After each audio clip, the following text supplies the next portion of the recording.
we move to motion E and Sid.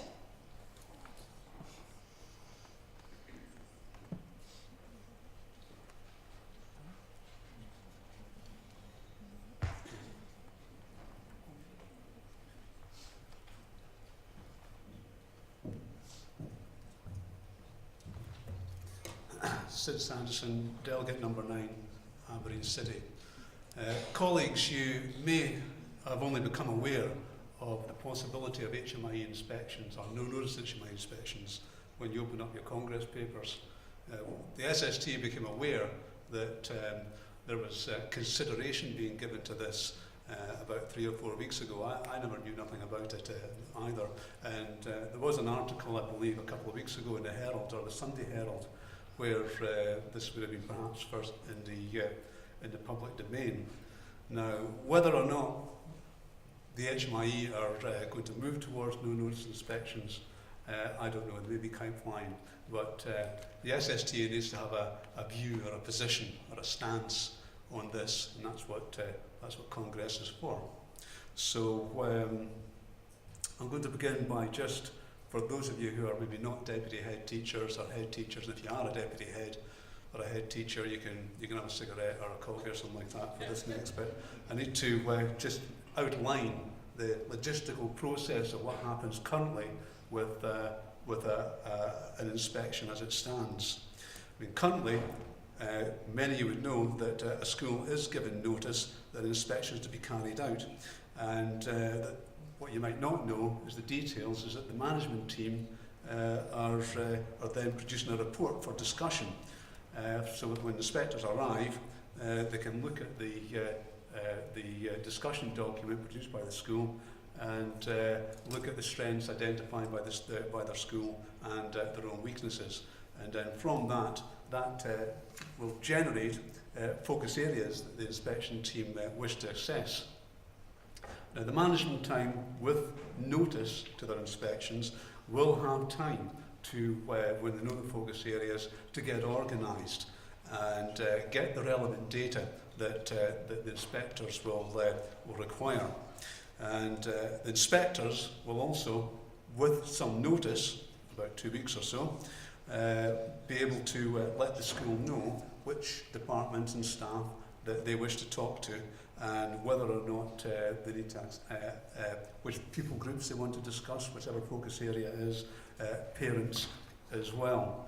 Now, all of this can be planned in advance when there is notice given to an inspection.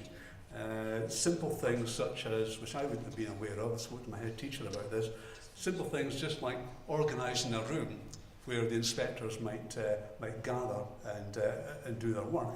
That can be given in advance. We also have to have the possibility that the data that the inspectors require for their inspection, that might be problematic, might be time consuming, there might be capacity issues. The head teacher may need to organise that some office staff come into the school to allow office staff or the school bursar to be able to collect that information. You can only do that if the school are aware of the focus areas and they have the time to get that organised. This might be a new thing to Aberdeen. There might occasionally be an instance where in schools in Aberdeen where there's capacity issues, staff shortages, that some other schools will be contacted, aware that an inspection is going to be carried out, and ask if there was anybody to volunteer to go into that school, to free up teachers to again organise information for the inspection team. If there's a no-notice inspection, you wouldn't be able to do any of that. The inspectors arrive, chat the door and say, we're here to inspect your school. It could very well be that that's a sports day, an activities week. There could be prelim exams that are on. There could be, well, if the school's doing CFE, they may have some sort of cross-curricular week organised in the calendar. Don't know if any schools do that. We did consider it a few years ago. But there's a number of events that can be taking place, estimate exams in a school, so that if an inspection team were just to roll up on the day or phone the night before and we're going to be in, then they're not going to be able to conduct the inspection as they wish without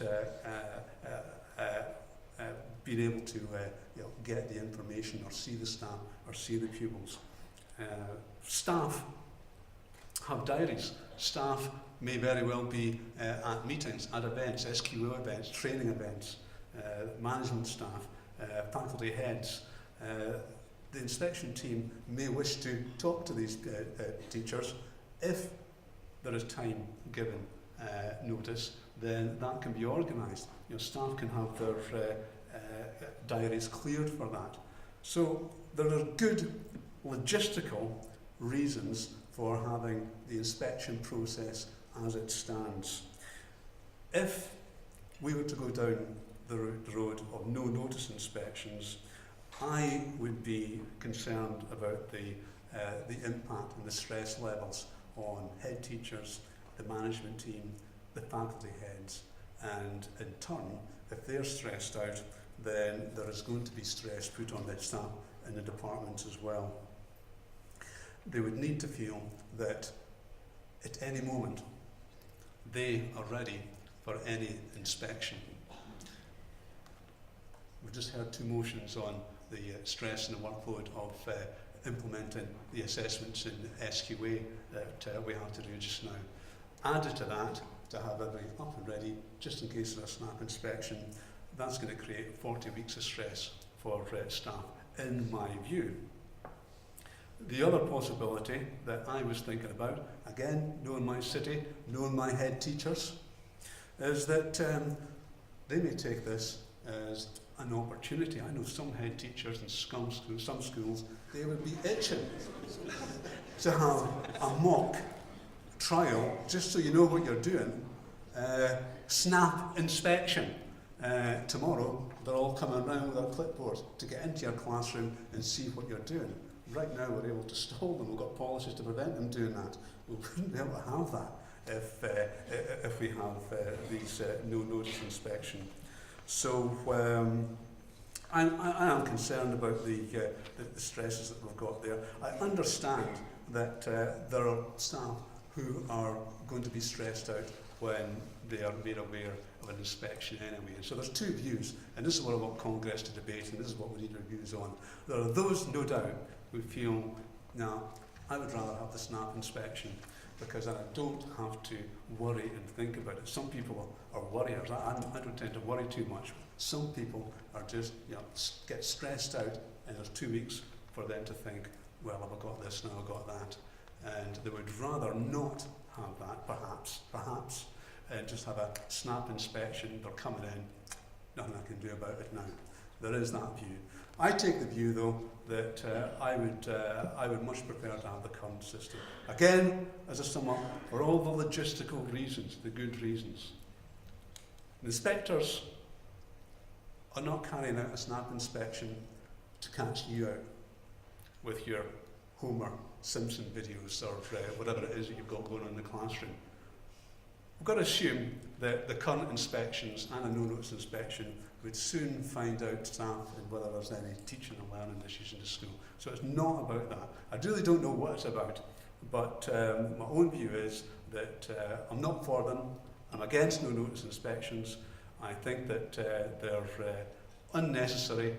They place what I would consider to be another stress burden on staff, and I think that the SSTA should oppose those, and that's my own personal view. Thank you, Who's the seconder for the motion? Formally second. Contributions? Thank you, Anne.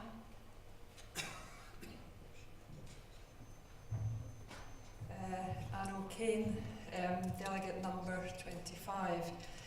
Congress, I stand up to oppose this motion. I think no-notice inspections are a good idea.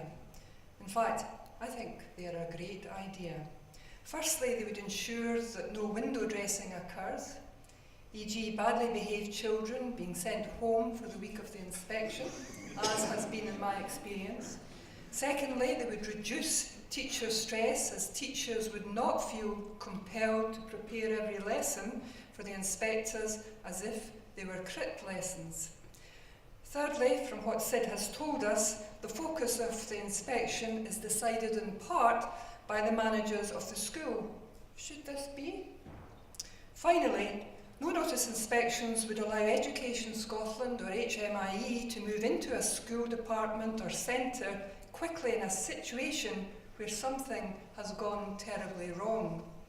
Indeed, I wonder if to deny HMIe this right would undermine a government's duty of care. I urge you all to think carefully about this motion, then oppose it. Thank you.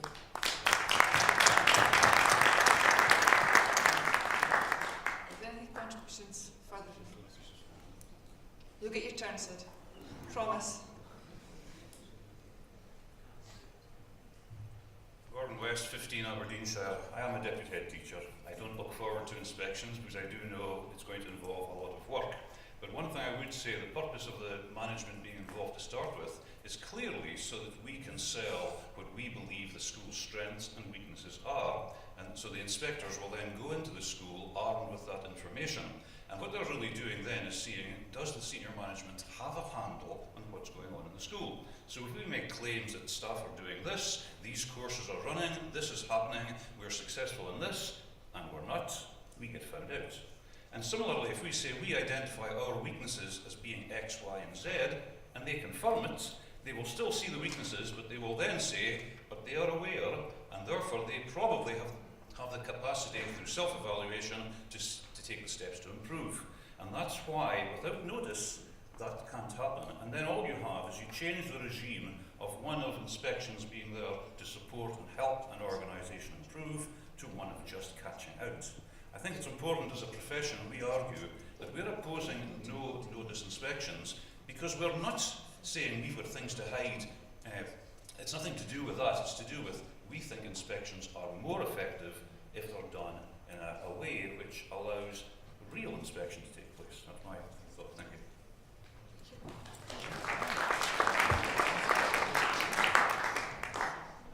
Yes.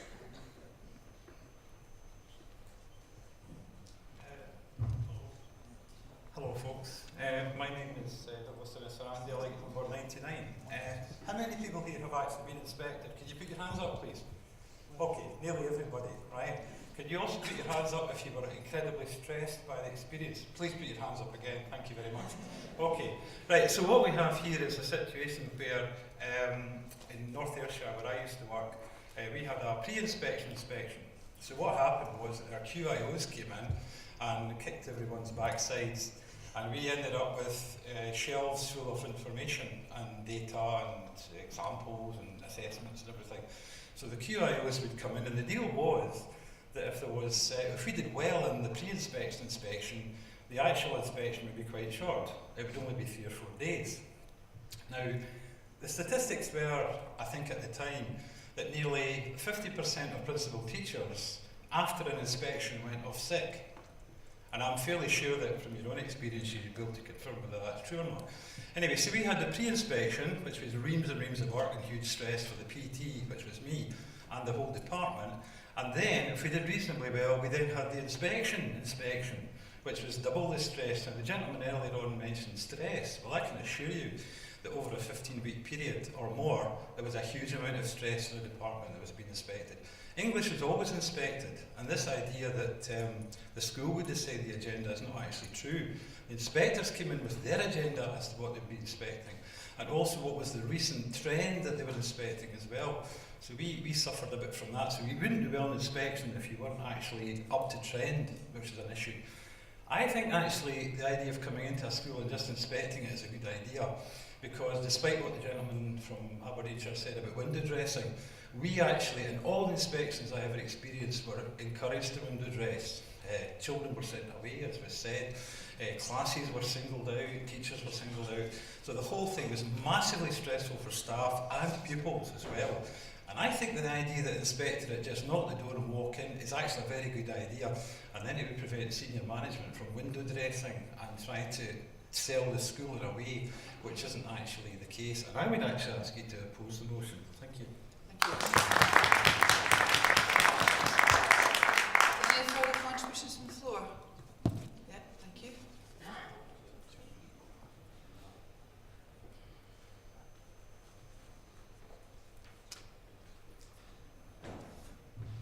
Hi there, Mark Gibson, Fife, delegate number 23. I'm afraid that I'm here to oppose the motion as well. I'm sure that many of us have heard that the Queen believes that the world smells of fresh paint. Well, I think HMIe will believe that the world smells of fresh photocopying and fresh print runs that have been run off by frantically panicking senior management teams who are attempting to cover up for their own inadequacies. These local authority, with respect of in my experience, local authority pre-inspections are indeed the norm in my authority also, again leading to months and months of utter nonsense. I certainly believe that these inspections would be most welcome in order to gain a real life picture of what life in a Scottish secondary actually is like. Oppose the motion.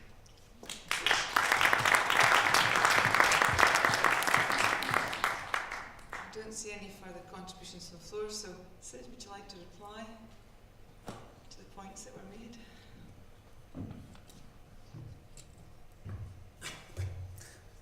Colleagues, my very first motion, I think, at a council was after an inspection, and I was so angry by the report of the inspection of the school that I felt that it was my turn to stand up and say what I wanted to say about the HMIe.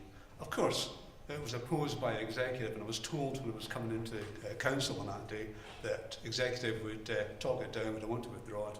I said, no, I'm going to talk about this and tell you what it was all about. Now, I want to address the last three speakers and the issue of window dressing. What those delegates are saying is that the HMI, or our HMIe colleagues, are so daft, so naive, that they would never dream that a school is removing pupils, having special lessons, etc. I mean, think about it. If you were going to be in an inspection team, if you were going into a school, wouldn't you perhaps have a look and a think about what's going on? You're going to expect that. They're going to be interviewing the pupils. They're going to know what's going on, regardless of what a school thinks. We're going to pull the wool over their eyes. They know nothing. Might very well be they know nothing. But I'm going to assume just now that maybe they are professional and they know what they're doing. And so the window dressing issue isn't one that you should use to oppose this motion. They're not, the royal family. They've done a few. They've got experience. There's some people actually in the inspection teams know what they're doing. But just to let you know, they're my enemy too. So I've got my reservations about inspections, but no notice inspections for logistical reasons, as I said, for logistical reasons. They're not going to be finding anything out that you won't be able to hide anything from them. If you do think that, then you're naive in the extreme. And in Anne's point about it's a good idea to have an inspection just in case there's something really bad going on. Well, there are provisions for that to happen. There was a school closed in Aberdeen. A school closed, a private school, for malpractice going on. Children being basically abused and being walloped by staff. It was shocking. The HMIe were right in. I don't think there was any notice given to that. So there's a facility for that. So I wouldn't like Congress to oppose the motion on either of these points that were made on the stand. Thank you. Okay, Congress will move to the vote. Those in favour, please show. Those against? Abstentions? Defeated.